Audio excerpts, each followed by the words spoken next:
Rock, rock, rock, rock, rock, rock, rock! Stay tuned for more rock and roll. All right. Welcome to the It's Only Rock and Roll podcast, the first show of 2022. My name is Don 𝗙𝗵𝗃𝗃, and it's great to be back here with all of you following my 2-week suspension for overusing the word throbbing on the air. I've learned my lesson, and in the future will limit myself to the words engorged, undulating, or simply the T word. I want to remind everybody that if you like the content that we strive to bring you, whenever I get around to it, you can show your support by subscribing to the It's Only Rock and Roll podcast on iTunes, iHeartRadio, TuneIn Radio, or wherever fine podcasts are sold. Along with his childhood friend Graham Nash, today's guest was co-founder and vocalist for one of the most revered bands to emerge from the British invasion, the Hollies. Their trademark harmonies earned them worldwide success with transatlantic hits like Bus Stop, Carrie Ann, He Ain't Heavy, He's My Brother, and the classic rock standards, The Air That I Breathe, and Long Cool Woman in a Black Dress. He's additionally had a prolific solo career, and in 2010 was honored along with his fellow bandmates by being inducted into the Rock and Roll Hall of Fame.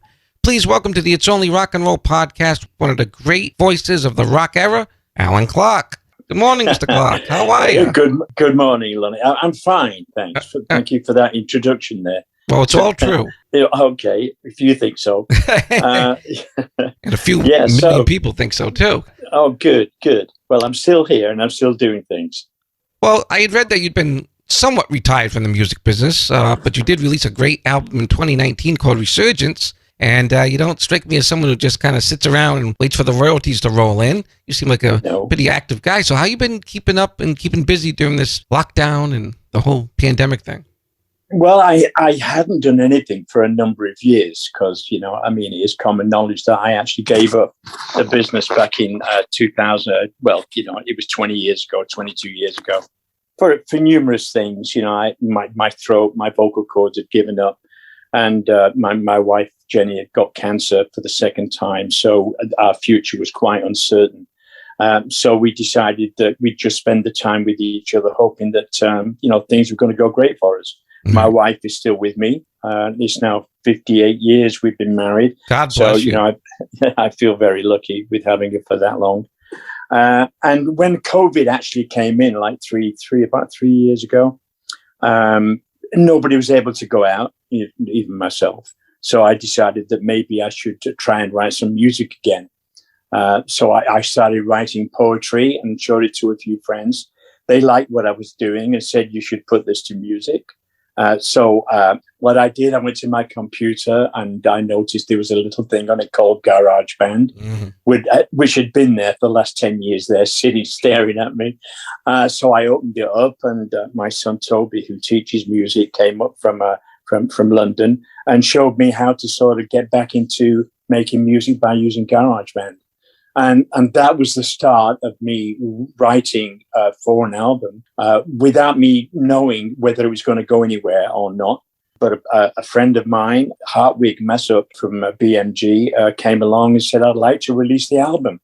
And he did that for me. And as you said, it was a great success. And I'm still doing what I'm doing. I'm writing. I mean, I've even put my guitar down even now to speak to you, Donnie. But, things are really going well for an album that I'm doing with my old friend Graham Nash. That is exciting news. Now, is it his album, your album? It's our album. Yeah. Nice. Well, I came in contact with Graham about 4 years ago, where in secret, I was going to give him a Lifetime Achievement Award. And it was done in secret. So when I actually walked on stage and presented it to him, there was a few tears in his eyes and things like that. And he said to me, I think we should get back together and do something. I've missed you. So from that point, we were in touch with each other about when we were going to start it. And after he heard the album that I did, Resurgence, he says, yeah, come on, let's do it. Let's start writing. And obviously with everybody else, we were doing from one Mac to another Mac, sending each other lyrics and songs. And that started about a year ago. And we now have the 12 songs for the album. We've not co-written any of these because, when Graham in the past, when we started writing stuff, we just lock ourselves in a room with our guitars and just go at it. And with not being in the room with me, with him, it was very difficult for us to work on a concept of working together. Right. So we've done our own individual tracks, and Graham has let me sing all his songs. His harmonies still sound great, and it's like he never left the Hollies. That's beautiful. Mm-hmm. How do you, I mean, you've done the analog method, obviously, for many, many years, and you're doing the digital one. Do you prefer one to the other? Does one see, I mean, obviously digital's easier, but do you miss the old ways of doing things? Well, when we first went down to, it wasn't Abbey Road when we first went down there. It was EMI recording studio. I mean, you mustn't forget that they were only on 4-track. So, recording stuff wasn't that difficult. All you had to do was just set the drums up, get an amp, 2 guitars, a bass. And, well, let me tell you this, when we went down there, we did our own first album in an afternoon. Right. So it was very easy in those days to do that sort of thing. But as you've known, as things progress, and they went from 4-track to 6-track to 8-track. And now, as I know, working on GarageBand, you can have as many tracks as you want. Right. But I've got to actually control myself when I'm actually doing it now, is not to do too many tracks, because, you can overfill things. Sure. But I think it's great that you don't really have to go into a studio and work there for 5 hours to maybe get one track done, because there's 5 other people there with you. Right. And I'm working with Graham this way has been so good, because it's instant. You get an idea and you send it across the pond, and it comes back within, well, obviously the time change, but we're communicating daily about everything. Where are you located now? I'm living in a place called 𝗙𝗎𝗃, which is very, very nice. It's in parkland, and we have deer roaming around, and there's cows and there's sheep and things like that. So, it's a very sort of relaxed place to live in. How does that contrast to where you were brought up? Oh, that's a long story. That is a long story. I'm hoping to write a book about that. Oh, you should. I think the first 5 chapters is going to be what my life was like living in a house that only had like 3 bedrooms. And we had my grandma living in the front room, and I had 4 sisters and a brother, and my mum and dad in a 3-bedroom terraced house with a backyard and a toilet outside. So yeah, but I knew nothing about being poor or anything like that. My childhood was really happy. Yeah, my parents were great. Speaking of which, do you remember the first time you heard rock and roll? Yes, I do. But, I'm sure that, many of the interviews that we did, that, people ask us what turned us on to music, really. And it was Lonnie Donegan. Sure. Skiffle. And I'm sure, yes, Skiffle was the thing, but they came in. And, it meant that kids could buy guitars. Graham and I were fortunate that, that our parents did buy us guitars. And it was very easy to learn 3 chords. And, all those American songs that Lonnie Donegan did, like Rock Island Line and Cumberland Gaps, Bring a Little Water, Sylvie. Graham and I, we learned all those. And actually, one of the tunes that Graham's written for us is like he's telling a story of how we actually got in touch with rock and roll through the first time that I think it was Bill Haley. Now, I never liked Bill Haley. I was more into the old guys like Gene Vincent and Jerry Lee Lewis, Eddie Cochran, all those guys. Sure. That to me, that was rock and roll. And we and Graham had been performing music, even like we were 14 when we got together doing skiffle. And it wasn't until the late 50s that rock and roll came on the scene. And that blew everybody's minds, and it was just a wonderful thing to be around at that time. And then going into the early 60s when, we got into the Beatles coming on the scene. So, but I'm still a rocker. I love my rock and roll. I know it's an old story, but there's always someone out there who hasn't heard it yet. How did you guys come to form the Hollies, and how did the name come about? Well, Graham and I were in a lot of groups. We did actually pride ourselves on being what was called the Everly Brothers of Manchester. We even called ourselves Ricky and Dane Young at one time. And we did actually meet the Everly Brothers very early on in not in our career, but when we were kids. We went to see them in Manchester when they were playing there. And we went and stood outside a hotel called the Midland Hotel. We were there for about 2 hours, and it was raining. And we more or less gave up. And then all of a sudden, the Everly Brothers were walking up to us. And they stayed and they chat to us for about, half an hour. And it was really wonderful. But, we weren't famous or anything like that. But later on, we did join. People wanted us to be in their band, so we became a rock and roll band. Yeah, like the Beatles and everybody else. And we were doing the rounds of around Manchester and Liverpool, doing the Cavern like everybody else. Right. And then lucky enough for us, along came the Beatles when they first recorded their first number, Love Me Do, which went just crazy. And we were a club, I think it was what date was it? Well, it's 60 years ago. It's 60 years. So 62? 62. Yeah. There you go. Yeah. That was it. A club called the Oasis. The Oasis, yeah. And we just formed this new band, and we didn't have a name, and it was more or less coming up to Christmas. We went down the club, and the guy says, "What are we going to call you this time?" So of course, there was a lot of Holly around, and Graham and I did like Buddy Holly, and the first thing that came out in my mind is instantly say, "Well, call us the Hollies, maybe just for tonight," and that was it. Then the Beatles came along, and everybody that was in London that was a producer or at a record label wanted someone to be, just the same as the Beatles. Right. So I feel very lucky for being in the right place at the right time.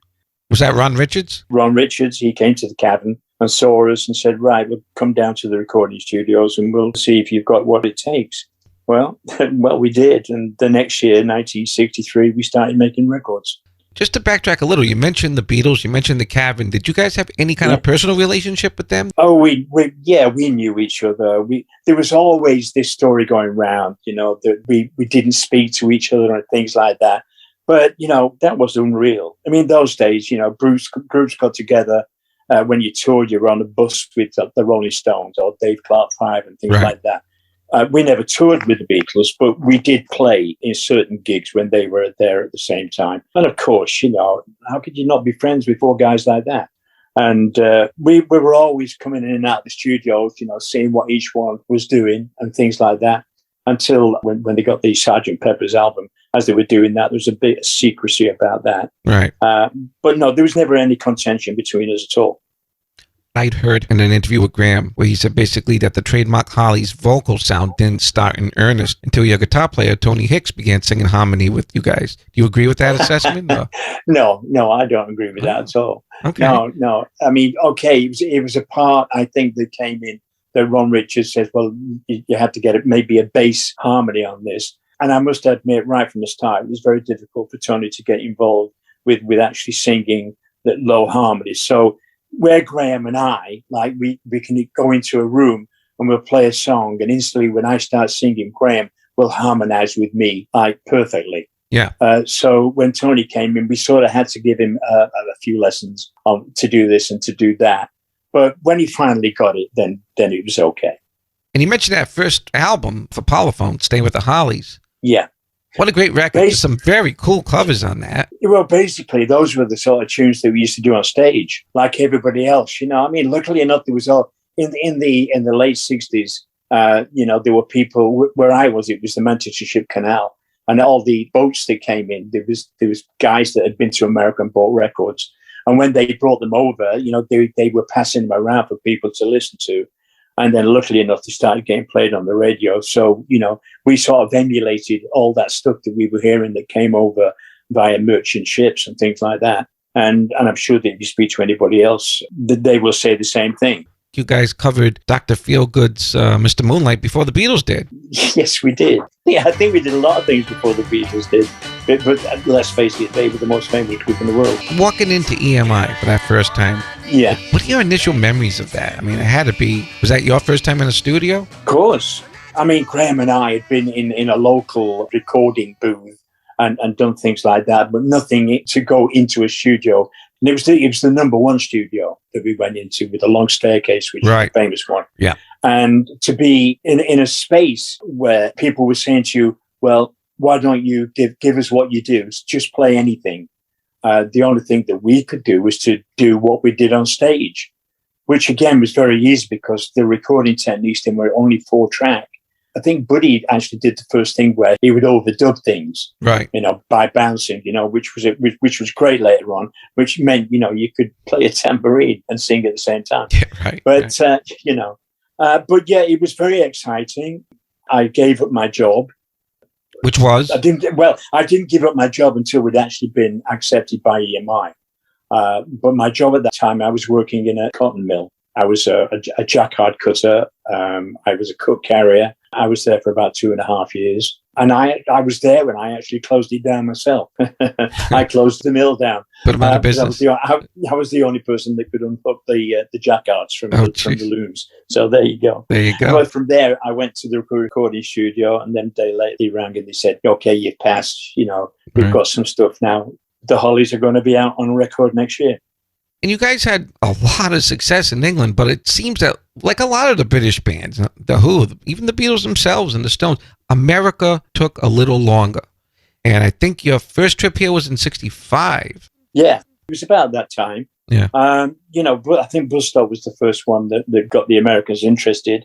You mustn't forget that when the Beatles hit big, they hit big, and they hit big in America. So I think that most Americans were very interested in English groups, but not en masse. America's a big place, and you've got a lot of radio stations that play a lot of stuff. So to be accepted there, I suppose, being Manchester lads like the Beatles were, people were curious. But I think the big thing was when Bus Stop came out, and it was a huge hit. So that gave us the opportunity to come over to America and tour there. What I had heard, you can tell me if I'm wrong, that your first gig, or at least one of the first gigs, April '65, was a package tour with King Curtis, the Exciters, and Little Richard. Little Richard. Yeah, sure. Something went down that night? It was a cinema. We got to New York. We were very excited, and we got to the hotel, and we went to the place the next day to do a rehearsal, and we found out that it was a picture house. I think it was called the Astoria. I think they pulled it down now. But there was the headline on the tour. There's a guy called 𝗀𝗙𝗆𝗆 Sales, who he had a #1 record, and Little Richard didn't like that at all. He kept shouting, "I'm the king of rock and roll." But we only did like 2 numbers on stage. I mean, King Curtis band was absolutely fabulous, and we did 2 songs. Then when the show finished, they showed a film, and then it just repeated itself again. And I think it was 9 shows a day. But in the time that we were there, I mean, watching Little Richard on band, unbeknown to us that the guitar player of the band was going to become one of the biggest guitarists in the world. And you know who that is. Yes. Things like that appear in your life, and you go, "Wow, how lucky I was there to be a part of that." I think he was named Jimmy James back then. That was like a stage name. Yeah, Jimmy James. Something like that. Yeah, yeah. But Hendrix sounds better. Exactly right. And Little Richard, God rest his soul, never let anyone forget that he discovered him. No, he actually got thrown off the show. He was being a bit of a pest to the people, and I think that maybe 𝗀𝗙𝗆𝗆 had said something, and he was thrown off the show. But Little Richard, he hit someone or assaulted. There was an article at the time. Well, we didn't see that, but that particular evening, I do remember Graham and I, we were with the lift. We see him in old American films where it's a wire lift. You can see straight into it, things like that. Right. And we were looking over the balcony as the lift was going down, and there, the both of them. And I think it might have been Jimmy that was with him, with 2 policemen holding guns to his head. Telling him that if he didn't shut his whatever mouth, did they say, that he'd blow his brains out. And we were very surprised about that. But there you go. Things like that used to happen. Yeah, you don't see London Bobbies acting like that. No, you don't. No. But thank God. Thank God. That was eye-opening. We thought, crikey, we fancy doing that to one of our idols, like one of the greatest rock and roll players. In the world, and they didn't really have any respect for him at all. Right. Like you said, Bus Stop was the one that really burst you guys into the American scene in '67. Yes, it did. But before the session, you lost your bass player. What happened? Well, the bass player, I think he was probably going to have a nervous breakdown of some kind. He refused to actually come out and play with us. I think it was like political within the group, some sort of stuff that I didn't really want to get involved with. I was a guy that sang, with the band. and all the business type of it was done by other people. So I didn't really get involved. But I was very sad that he did leave. But it was his choice, and he wasn't on Bus Stop. Yeah, but then when we came over to America, it was Tony and Bobby that actually knew about Bernie because they were all in the same group together called the Dolphins. Yeah, he was around at the time, so he says, "Okay, I'll join." And he was with us for quite a long time. Good bass player. And then Carrie Ann, number 9 in the U.S. charts. Again, Carrie Ann. It's one of the three of us got together one day. Well, actually, the story is I was doing a television show, and I think it was the Tom Jones Show, TV. And I was walking down the corridor, and I heard these. It was absolutely Graham and Tony doing what I thought was going to be. Oh, that sounds really good. I better get in there quick. So I did, and I got in there just in time to be at around the middle eight, which is so like a woman to me. So it was nice to be on that tune with them. Yeah, and it was big all around the world. Interesting things happening in that song. I mean, who the hell used steel drums back then in a rock and roll song, That was a guy on a street corner that they saw, and they dragged him into the studio and said, "Can you play steel drums on this song?" And he did. When we did it on stage, we didn't really know how to get the steel. We actually had a recording of the steel drums, which we used to adapt into the song. And people were quite surprised when it sort of came in when we were singing it. In those days, that must have been a nightmare if his song was a little fast to start with or something. That was all down to Bobby. If he made a mistake, then that was his fault, not ours. Sure, blame the drummer. I know how that goes. Yeah. And being a singer standing in front of a drummer for all those years is not a nice thing. I mean, I've got tinnitus and things like that, but it was worth getting that for what I did. You guys were always, in some way or another, experimental. You never just did the same thing over. Like all the great bands, you were always trying different things in the studio. And the album's evolution and Butterfly, they were a bit of a departure from the original sound. It was flower power, wasn't it? Right. Everybody was wearing caftans and everybody wanted to go over to San Francisco. So it was a turnaround within the music that, the type of songs that you were actually singing or writing had to be in tune of the feeling around at that time. And a part of that was Sgt. Pepper's. I mean, when they recorded that album, everybody thought, my God, how are we going to better that? They set a sort of precedent there that we all thought was maybe unsurmountable. But yeah, we did. We got through it. I think Butterfly was one of our albums that we tried to put the flower power feeling on. That was Graham's idea to go that way. But unbeknown to me at that particular time, it was also within Graham's head that he really wanted to go out and be on his own. And on the album, it's when we actually started putting our own names on our own songs. So that was a different thing between us as well. Dear Eloise was a beautiful song. Yeah, well, when I first started writing that, what I had in my mind, it was going to be quite a heavy song. I'm writing a letter to make you feel better. Sorry to see you. And it was Dear Eloise that Graham put on the front of it. Don't know whether you've seen I have. Where he's writing the letter in the park. Yep. Well, that was Graham's idea to put that into the song.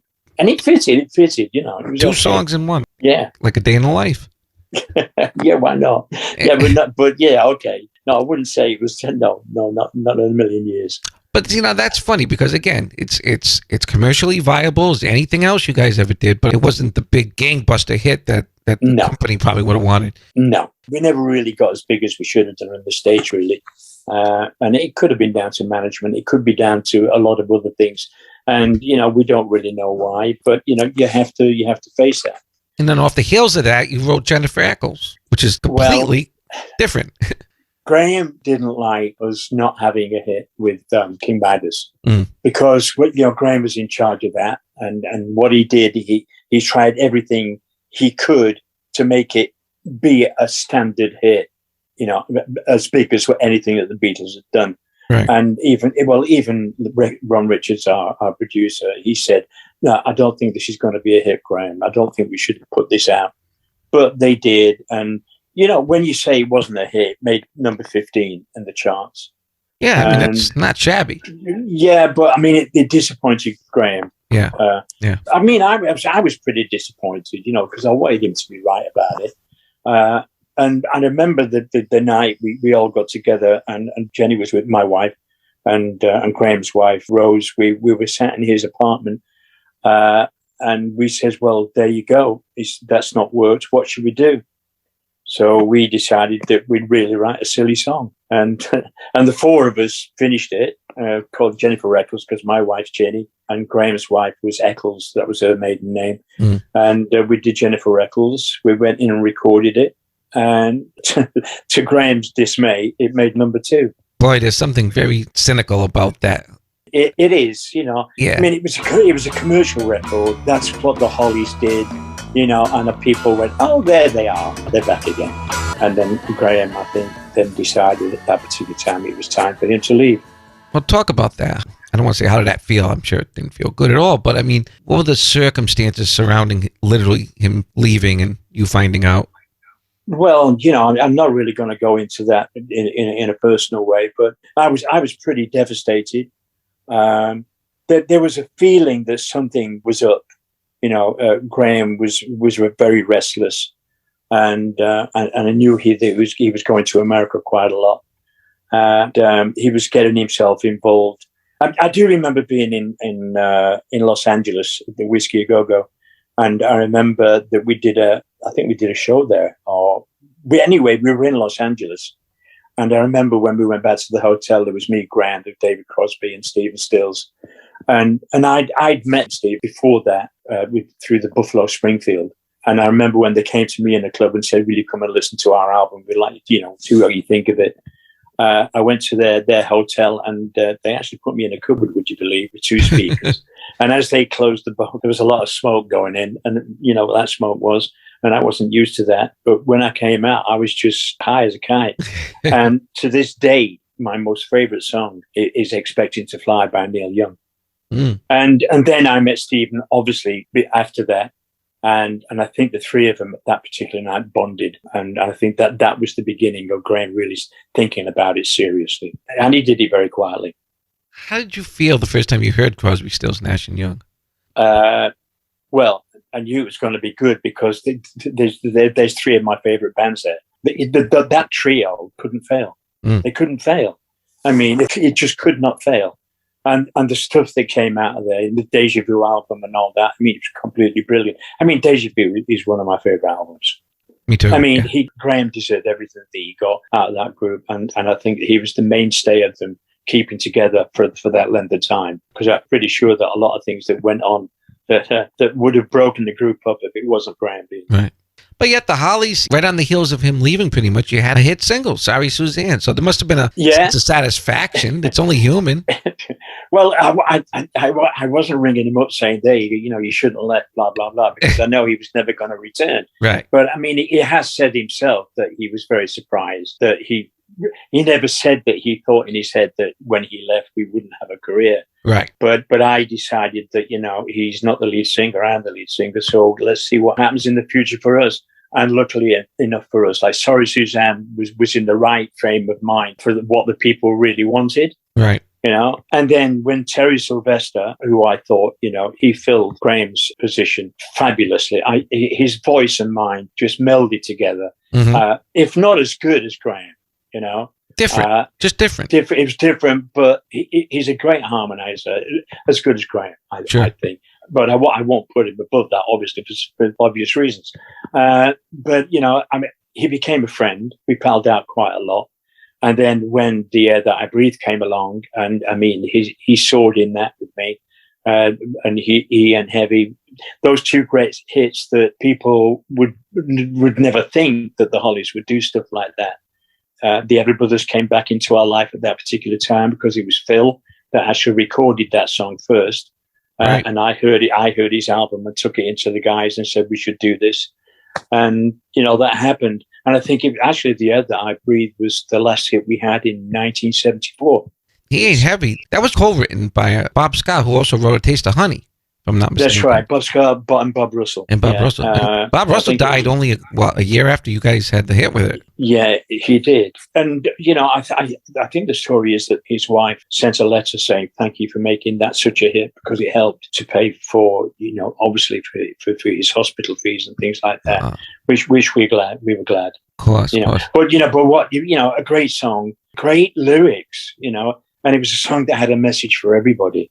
And a certain piano player on it, if I'm not mistaken. Yeah, little Reggie Dwight. Yeah, he came on the scene as just a session musician to start with, and he played on a couple of our songs. He became involved with Dick James. I mean, we did have him on our publishing for a while, and then Dick James stole him. and then he started writing hits. Yep.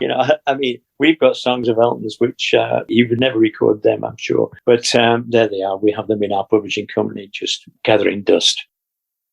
I want to talk about "Long Cool Woman in a Black Dress," which you co-wrote. Recorded at Air Studios. No. Oh, yes, we did. No, wait a minute. Yes, we did. Okay. Yes. No, I thought you said, where did we write it? Roger Cook, he said to me one day, we should write some stuff, because, I know you're a bit of a rock and roller. So we got together in, it was Park Lane where the Air offices were. And we went down into where the piano was. And actually, Roger pulled out a ukulele. and I actually had my Fender Strat with me down there. And he said, well, I've just started this song called Long Cool Woman. I said, that's a great title. And he says, well, let's have a drink. So we had a bottle of brandy there. And about 3/4 of an hour later, Long Cool Woman was written. And I thought, well, that's a great song. At that time, we were recording in our studios. So I took the song along. I'd sort of practiced the guitar for a week before I actually took it to the boys, but went to the studio and I'd written this riff at the beginning. And I played it to them, and they said, "Oh yeah, that'd be great. It's an album cover. We'll put it on the album." I thought, right, okay. I said, "Well, let's start recording it." Tony said to me, "Well, you play the guitar, so you play it." There was myself, there was 𝗀𝗃𝗃𝗵𝘃 and Bobby Elliott, and we put down the basic track.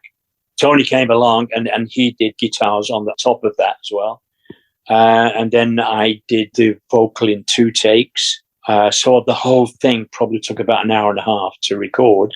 Ron Richards wasn't the producer on that. The engineer that was there put some slap echo on it. And we said, right, there's an album track. Well, there was no thought of that being put out as a single at all. And it wasn't until I actually left the Hollies. Well, I didn't actually leave the Hollies. I said I wanted to record an album on my own. And they said, well, if you do that, you'd have to leave. So at that particular time, I was writing a lot of good stuff with Roger and other people. And I thought, well, I've got to give it a try. Who said you had to leave? Why? Well, that was Tony and Bobby. Really? Yeah. Well, I think they thought that Graham did the same thing. And that there may be no way that that if I got a solo hit on my own, then I'd be out on my own and leave them, which wasn't in my mind at all. No. All I wanted to do was to get a few of my friends, few musician friends, go into a studio and make an album, which I did later on. Right. But hey, I was away for 2.5 years, and then Tony came and said, "We can't do without you. Will you rejoin?" And I said I didn't want to leave in the first place. So, but in 2.5 years, I had 2 or 3 albums that I released, and I had a really good time. But going back to Long Cool Woman, the album was released in America, and I'd left the Hollies, and I got a phone call of a guy called Freddie Beanstalk, who was a big publisher in New York, saying, "You wanted to publish this song called Long Cool Woman." And I said, "Well, why just that one song?" And he said to me, "It's racing up the charts and you need someone to look after it for you." And I had no idea. Wow. Yeah, I was surprised. Yeah. But it reached number 2, and I think the only place it wasn't a hit was England. Did I hear that John Fogerty sued you over that? No. I've seen that reported a couple, 3 times. Well, it never got to me. I'm glad to hear that. It never got to me. I think there was a thing about the riff, I mean, when I wrote it, I more or less did it out of my head, and I thought, well, that's a good beginning of a song. And then I think people started talking about there was a song going around which has similar things in it, which, I hadn't heard that at all. I mean, I just put that down thinking that's a riff and put it on the front of a tune called 𝗏𝗀𝗧𝗏. Now, I think that a lot of people were saying when that came out with the Hollies that they could be the next revival. Maybe he got a bit touchy about that. I don't know. Yeah. But no, he was never presented to me as being. I don't even remember anybody serving me papers. How do these stupid rumors start? That's why people got to be careful. Got to be careful what you read. You have in lots of ways. How did you come to sing on the Alan Parsons project album, iRobot? Alan was doing his recordings in Abbey Road, and I was with the Hollies doing my recordings in there. And he came down one day. He said, "Alan, I want you to come up here and listen to this song." So I went up there. He said, "Will you sing it?" I said, "Sure." I said, "Well, just leave it with me for a day." So I went the next day and I sang it, and that became one of the songs on iRobot. And it's quite a cool song. It's a great song. It's a breakdown. I enjoyed singing it. Have you ever done it live? No. Yeah, I couldn't. I mean, I couldn't get it into a Hollies show. Yeah, it's true, true. No, I'm doing something like that. It's a hit. They usually shy away from sort of praising me for things like that. Yep. I did do. Yeah. It's funny. We're just talking about rumors and things like that. And online, something that rock pioneers didn't have to deal with years ago. I guess you had tabloids, but things have a life of their own. And I know that chatter went crazy after you guys did the 2010 Rock and Roll Hall of Fame, the performance, where it kind of appeared that there might have been some onstage friction between yourself and Terry. And rather than letting other people say the narrative, can you clear that one up? Well, let's put it this way. I mean, I wasn't going to do Rock and Roll Hall of Fame because I didn't think that I'd be able to carry it vocally. Graham and I talked about that at long length, and he says, "Al, you've got to do it. We've got to do it together. Our group has got to get into the Rock and Roll Hall of Fame. You shouldn't miss out on this." So what I did, I said, "Okay." He said, "Well, don't worry about it. I'll get something fixed up so that when you come here, you won't worry about anything." When I did get there and I found out that it wasn't just me and Graham, Tony and Bobby didn't come because they said they were working. But 𝗏𝗃𝗍𝗆 did, 𝗵𝘃𝗍𝗆 did, and Terry. Terry and I fell out about something which, it was something bizarre. I don't know why. And somebody said to me, "You don't really want to go near him, not in a good mood." So I did keep away from him because I just wanted to put myself on the stage and sing this song. Yeah. Now, when I actually walked in the day to do the recordings, and there was the lead singer of Maroon 5 and the lead singer of Train. And I thought, well, who are these guys? And Graham said, "They're going to help us sing it." Then I stopped worrying straight away. So I rehearsed with them the three songs. And I didn't see any of the other guys at all until the night when we went on stage. And then I sang with Graham doing the bus stop. And then, actually, a funny story, because the band that's on there, the guitarist in there, they actually said to me, "We can't play the intro to 𝗏𝗀𝗧𝗏. Can you just please show us how to do it?" So I got the guitar, and what they were missing out was just a little flick that I put in, which clips it onto another note. Yeah. And when they actually saw that, they went, "Oh, that's easy." I said, "Well, you wouldn't have known that." That's right. Yeah, So it's anyway, easy now. yes, it's easy now. So then I put my guitar on and we started doing 𝗏𝗀𝗧𝗏. And halfway through it, Terry came across and he took the mic off the lead singer of Train and started singing 𝗏𝗀𝗧𝗏.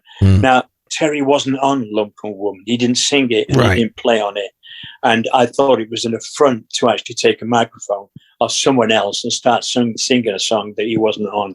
So I just went up to him and took the mic off him and gave it back to the guy who was supposed to sing it. Right. And that was it. That's all. And I just went back singing it on my own mic. And that was that. Makes perfect sense. No, I didn't hear anything from Terry afterwards.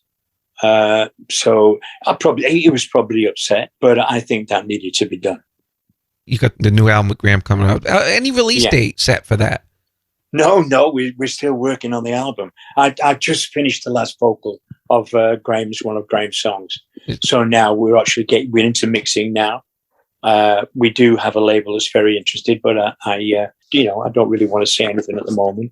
Except that my autographed copy will be on the way. Okay. That's okay. That'll work. Yeah. Are you going to be pressing it on vinyl? I hope. Well, let's get to that. Let's get a deal first. But I'm sure, vinyl is the thing now, isn't it? Everybody wants vinyl to collect it, you know. Did you get my vinyl of the last album? No. Sorry. There you go. Okay. I think I'll end it now. No. So yeah, I do hope that people will throw the works at it.